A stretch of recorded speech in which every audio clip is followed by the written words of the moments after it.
For men who are married, I doubt that there is any greater challenge than the one posed by the Apostle Paul in his letter to the Ephesians in Ephesians 5 and verse 25, where he writes, "Husbands, love your wives just as Christ also loved the church and gave himself for it." Now, loving our wives is easy, but loving them just as Christ loved the church sets for us a very high standard. Therefore, it's important that we see just how Christ loved the church, so that we might act accordingly toward our wives. First, we see that Christ loved the church sacrificially. We're told that he gave himself for it.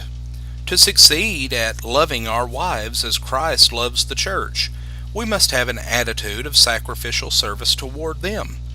It's not likely that we will have to die for our wives, but we must be willing to serve their needs. As husbands, we need to understand that our wives' needs differ from our needs. True love does not seek its own, 1 Corinthians 13 and verse 5.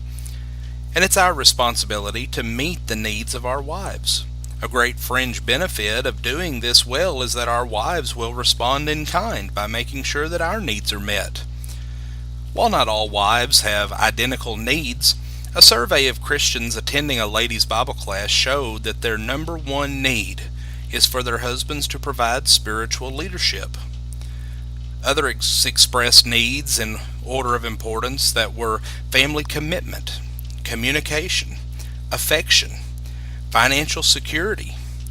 All of these things at times require sacrifices on the part of husbands in order to meet the needs of their wives. Next, we see that Christ loved the church exclusively. The apostle says that Christ's gift of himself was that he might sanctify and cleanse it. Though Jesus loves the whole world, he has set apart his church from the world. He has only one bride. The marriage relationship requires sanctification, or a setting apart from other relationships. In marriage, the husband is set apart to belong to the wife, and the wife is set apart to belong to the husband. He for her for him. And any interference with this God-given arrangement is sin. Thirdly, we find that Christ loved the church caringly. So husbands ought to love their own wives as their own bodies. He who loves his wife loves himself. For no one ever hated his own flesh, but nourishes and cherishes it, just as the Lord does the church. The word nourish means to feed, and the word cherish means to soften by heat.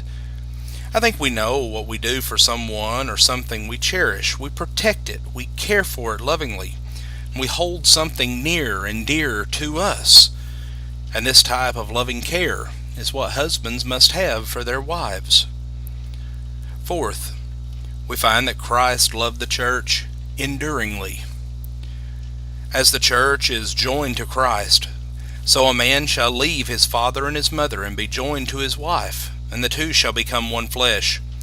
This is a reference to the intimate relationship that exists between a husband and a wife. However, Jesus used this same quote to teach the inseparability of marriage in Matthew 19, verses 5 and 6.